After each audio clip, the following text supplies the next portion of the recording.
The fundamental idea being that because reality is already non-dual, whole and undivided, there's nothing anyone could ever do to move closer to or further away from the wholeness of what is. Today, we discuss the intricacies that somehow seem to arise out of this very simple message. Hope you enjoy the conversation. Okay, I'm here with Jim Newman. Jim, thanks for coming on the podcast. Yeah, you bet. So maybe we can begin with a bit about the message that you share in your meetings. Yeah. So like I would normally give kind of an introduction. Is that? Right, exactly. Would that be good? So this is it.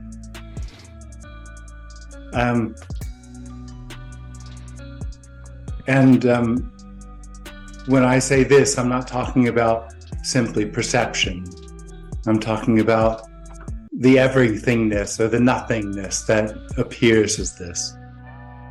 And that, as it is whole and complete already. It's needlessly as it is.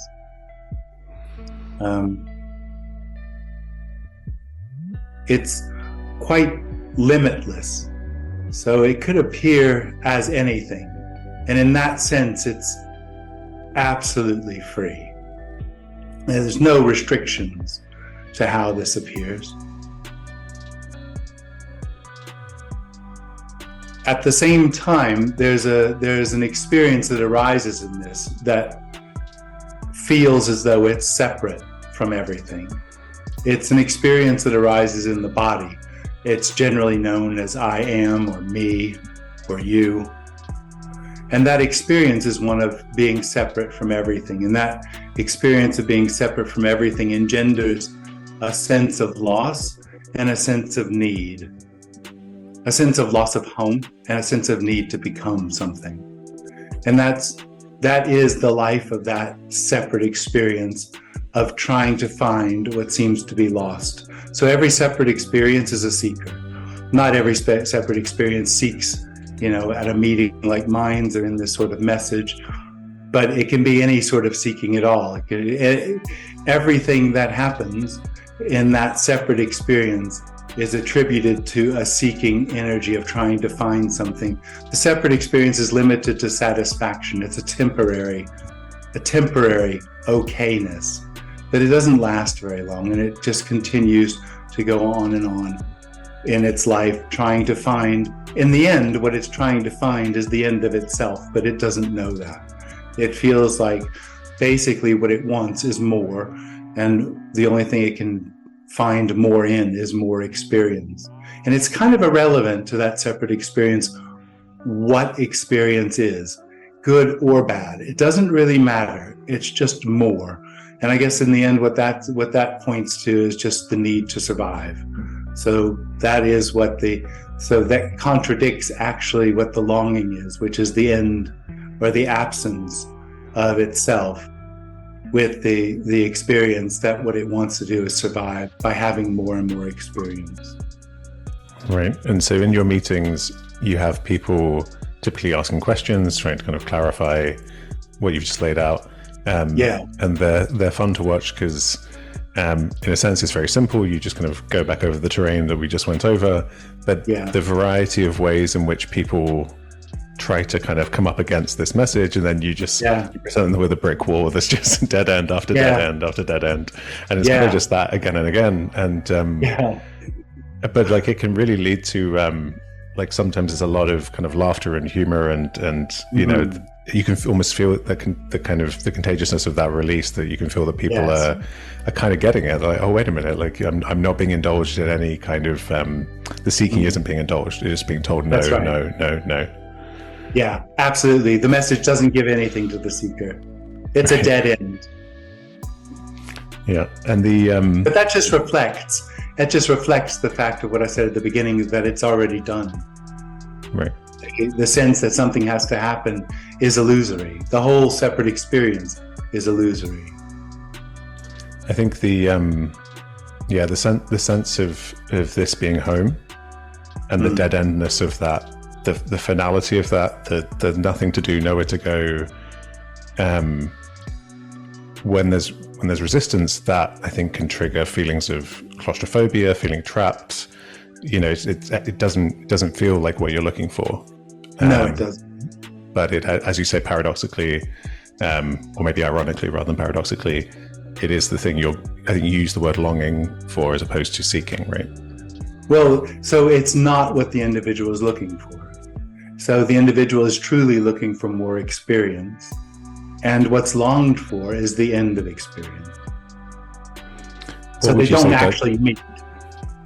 Right. The longing, I mean, I often think in terms of like organisms or bodies. Would you say that the body or the organism is longing? Or I know you probably wouldn't say it's a certain thing or a self that's doing the longing. No, it's not. It's engendered through the experience of separation, that sense of loss. There arises then a sense of longing to be whole. Right. So it is coming from the self, but not the same seeking part of the self. Exactly, yeah. Right. And so if you'll indulge the kind of the story level for a while, I'm interested in what your experience was before you started holding these meetings. Did you were a seeker for a while, right? And did you eventually come across Tony Parsons and his message? Exactly. Yeah, exactly. And what he was talking about reflected something that had happened to me when I was much younger, 20 something.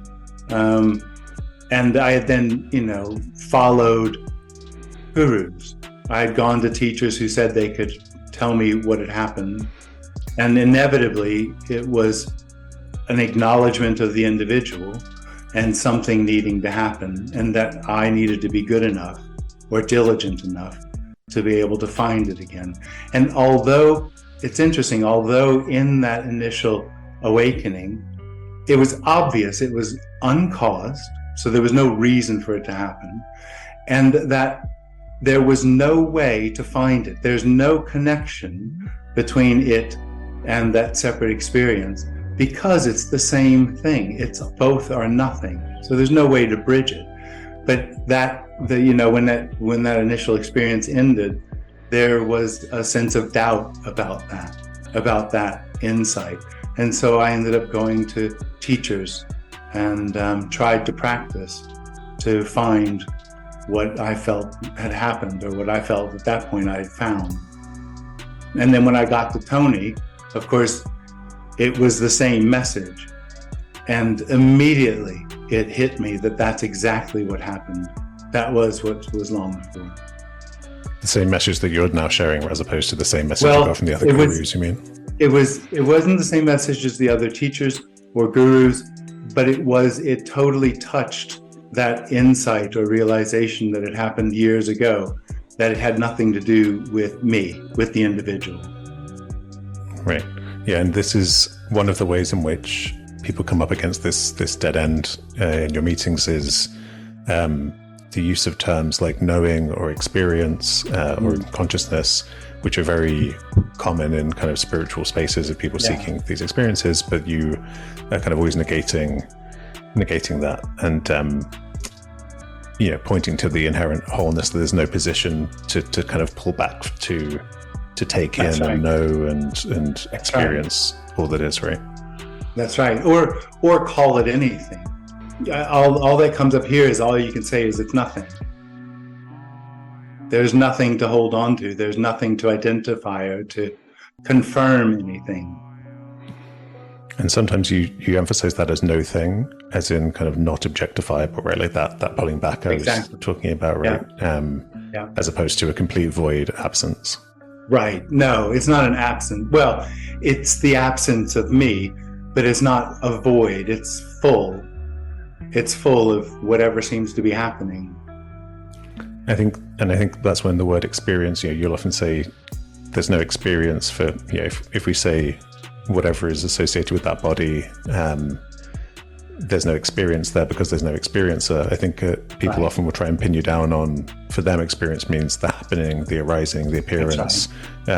So language-wise, would you say there is an appearance, in the way that there is James appearing on your computer screen? That's right. To where that body is, would you say that's an appearance as opposed to an experience? Oh, absolutely. Yeah, absolutely. Well, it is an appearance. It's an appearance of nothing. And it's not an experience because there isn't any. Experience is a ping pong. It's a there and here, and the ping pong experience of those two things interacting together. And there aren't two things to interact together. There's no ping pong. There's just ping. They're also, if you're trying to be in the I am, that's a pointing to an I am sensation or experience. And if you're sitting, there's a sort of an intention to that. There's a reason to sit. Even if the individual says, well, the reason for sitting is not to have a reason for sitting. Well, that's just another way of talking about having a reason to sit. So I guess what I'm moving towards is that, you speak about how things like meditation and these practices are they're just occurring in the kind of the dream of the individual. They're not actually leading. They can't cause wholeness. They can't cause what is already, right? Well, what causes what is already? Right, exactly. Yeah. But yeah, I'm not disagreeing with that. But the experience of separation falling away, you talk about how that can occur in the meetings or be precipitated by this kind of confrontation, right? With this message.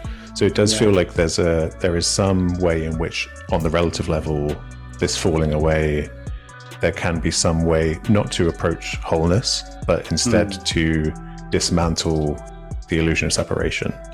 And I guess, do you really think the meetings are the only way to do that, or do you think? Oh no, I don't. I think it has much more to do, and I don't think it is a way. I think if there's an openness, it can be a falling leaf or a car honking or anything else, or even a teaching. It can be absolutely anything if there's an opening. It just so happens that the meetings are a situation, or this message provides nothing. And that can resonate with an openness or a willingness for no one. It often feels as if it's like everything in existence, or everything that is pointing to what is, except for teachings, which kind of are often pointing you to some illusory self-oriented thing. Is that accurate, you think?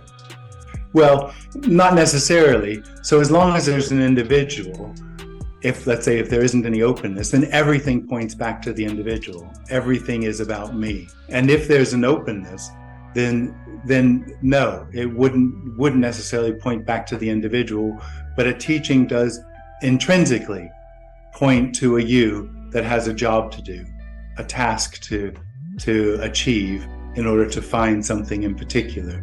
And that just seems to be misguided. It's interesting because it feels like traditions that speak about kind of non-duality and even saying like clumsily speaking about kind of achieving it or something, or merging with the one or something. If you're using very clumsy language, most people would think those are the things that are really trying to point to this, and the driving instructor or the guy taking your ticket on the train or whatever, they're not. But it feels like you're saying the opposite, which is that everything is pointing to this, and then once you start to try and teach about it, you're inherently kind of, you've fallen into the delusion of the dream.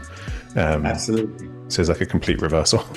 Yeah, absolutely. Well, that's very much, I find this message does that. It turns the entire expectations of the individual and spirituality and everything else on its head.